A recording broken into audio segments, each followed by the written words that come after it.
അവരുടെ ശാരീരികമായ സൗഖ്യത്തിന് വേണ്ടി പരസ്പരം ഉൾച്ചേർന്നപ്പോൾ അതിലൂടെ നിങ്ങൾ ഉണ്ടായി എന്നതിനപ്പുറം നിങ്ങൾക്ക് വാപ്പയും ഉമ്മയും ഒന്നും ആരുമല്ല.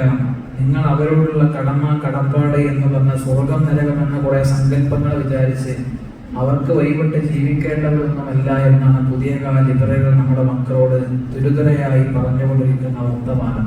ഞാൻ പറയുന്നത്, നമ്മുടെ മക്കൾ കേൾക്കുന്നത് നമ്മൾ പറയുന്ന കാര്യങ്ങൾ മാത്രമല്ല, അവരെ മുമ്പിൽ ഒരു വലിയ ലോകം തുറന്നു കിടക്കുന്നുണ്ട്. നമ്മുടെ മക്കളുടെ ഇൻസ്റ്റാഗ്രാം അൽഗോരിതങ്ങൾ അവരെ ചിന്തകളെ വല്ലാതെ ഹൈജാക്ക് ചെയ്തുകൊണ്ടിരിക്കുന്നുണ്ട്. ഈ പുതിയ കാലഘട്ടത്തിൽ ജീവിതം ആകെ ഒന്നേ ഉള്ളൂ, അത് ആസ്വദിക്കണം, അനുഭവിക്കണം, സുഖിക്കണം, ലഭിക്കണം എന്ന വർത്തമാനങ്ങൾ നിരന്തരമായി നമ്മുടെ മക്കൾ കേട്ടുകൊണ്ടിരിക്കുന്നുണ്ട്. ഇതൊരു പുതിയ വാദമാണോ? അല്ല, ഇത് പടു ജാഹിലിയത്താണ്. പ്രവാചകൻ സ്വല്ലല്ലാഹു അലൈഹി വസല്ലം പഠിപ്പിച്ച പോലെ, പ്രവാചകൻ ചവച്ചു തുപ്പിയ തുറഫയെ പോലെയുള്ള കവികൾ പാടിയ പോലെ, വലൗലാ സലാസുന മിൻ ഐശത്തിൽ ഫതാ വജദ്ദീകൽ അഫൽ മതാഖ മൗബദി.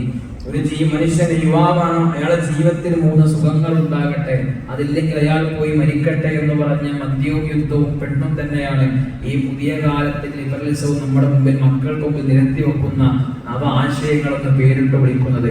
നമ്മുടെ മക്കൾക്ക് നമ്മൾ പറഞ്ഞു കൊടുക്കണം, ഇസ്ലാമിന്റെ ഇസ്സത്തിനെ കുറിച്ച് പഠിപ്പിച്ചു കൊടുക്കണം, ഇസ്ലാമിന്റെ മതാബത്തെ കുറിച്ച് പറഞ്ഞു കൊടുക്കണം. ഈ നൈമിഷികമായ നിരർത്ഥകമായ ആസ്വാദനങ്ങളുടെ പിറകം പോയാലുണ്ടാകുന്ന നാശത്തെ കുറിച്ച് നമ്മൾ പറഞ്ഞു കൊടുക്കണം. അതിനെ വാപ്പയും ഉമ്മയും കൃത്യമായ ധാർമ്മികമായ ജീവിതം നയിക്കുന്ന മനുഷ്യരാകണം. നമ്മൾക്ക് പടച്ചറപ്പിന് ഒരുപാട് ബാധ്യതകളുണ്ട്, കടമകളുണ്ട്, കടപ്പാടുകളുണ്ട് എന്ന് നമ്മൾ സ്വയം നമ്മൾക്കുള്ളിൽ ബോധ്യമുണ്ടാകണം. നമ്മൾ പുതിയ കാലഘട്ടത്തിൽ ഫലസ്തീനിലേക്കും ഗസയിലേക്കും കണ്ണോടിച്ചുകൊണ്ട് നമ്മൾക്ക് അല്ലാഹു നൽകിയ അനുഗ്രഹങ്ങളുടെ വിശാലതയും വലിപ്പവും മനസ്സിലാക്കുന്നവരാകണം. അവർക്ക് എന്താണുള്ളത്, നമ്മൾക്ക് എന്തിന്റെ കുറവാണ് ലഭിച്ചു ഉണ്ടായിക്കൊണ്ടിരിക്കുന്ന സ്വയം നമ്മളെ കുറിച്ചൊന്ന് ആലോചിക്കുക. അവർ ഈ പുതിയ കാലഘട്ടത്തിൽ നമ്മുടെ മുമ്പിൽ ജീവിക്കുന്ന രക്തസാക്ഷികളായി ജീവിച്ചുകൊണ്ടിരിക്കുന്നു. നമ്മളിവിടെ സുഖലോലുപതയുടെ പറുദീസയിൽ ജീവിച്ചുകൊണ്ടിരിക്കുന്നു. അവർ പട്ടിണി കൊണ്ട് പരീക്ഷിക്കപ്പെടുന്നു. നമ്മൾ തീന്മേശ നിറയെ കിടക്കുന്ന ഭക്ഷണങ്ങൾ കൊണ്ട് പരീക്ഷിക്കപ്പെടുന്നു. അവർ ഭയം കൊണ്ട് പരീക്ഷിക്കപ്പെടുന്നു. നമ്മളിവിടെ സുഖലോലുപതകൾ കൊണ്ട് പരീക്ഷിക്കപ്പെടുന്നു.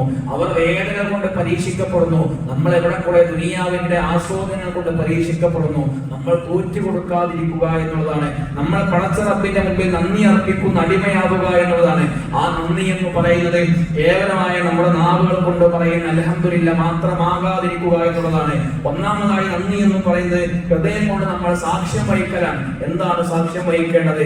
ഞാൻ പടച്ച റബ്ബിൽ നന്ദി കൊടുക്കാൻ മാത്രം ബാധ്യസ്ഥനാണ് എന്ന്, എനിക്ക് അല്ലാഹു ഒരുപാട് അനുഗ്രഹങ്ങൾ നൽകിയിട്ടുണ്ട് എന്ന് അത് ഞാൻ ഉള്ളുകൊണ്ട് തിരിച്ചറിയലാണ്. സുബൈക്ക് പള്ളിയിൽ പോകാൻ മാത്രം അനുഗ്രഹങ്ങൾ എനിക്ക് എന്റെ പടച്ച റബ്ബ് വാരിപ്പോയി നൽകിയിട്ടുണ്ട് എന്ന് ഉള്ളിന്റെ ഉള്ളുകൊണ്ട് തിരിച്ചറിയുമ്പോഴാണ് നമ്മൾ നന്ദി പ്രകടിപ്പിക്കുന്ന അടിമകളാവുക. രണ്ടാമതായി നന്ദി എന്ന് പറയുന്നത് നമ്മുടെ നാവ് കൊണ്ട് പ്രഖ്യാപിക്കലാണ്. ഒരാള് വന്ന് എന്താണ് വർത്തമാനം ചോദിച്ചാൽ നമ്മുടെ നാവ് നമ്മൾക്കുള്ള എല്ലാ പരാതികളുടെയും കെട്ട് നമ്മൾ അയക്കും. എന്നോടൊക്കെയാണ് ചോദിക്കാനുണ്ട്, ഞാനൊക്കെ ഭക്ഷണം കഴിക്കുന്നതിനേക്കാൾ ഗുളിക കുടിക്കണേ, എന്റെ അവസ്ഥയൊക്കെ നിനക്കറിയേ, ആ എന്നോട് പോയി ചോദിക്കാൻ പാടുണ്ടോ? ഒരു നന്ദിയുള്ള വർത്തമാനം നമ്മുടെ നാവെന്ന് വരുന്നില്ല.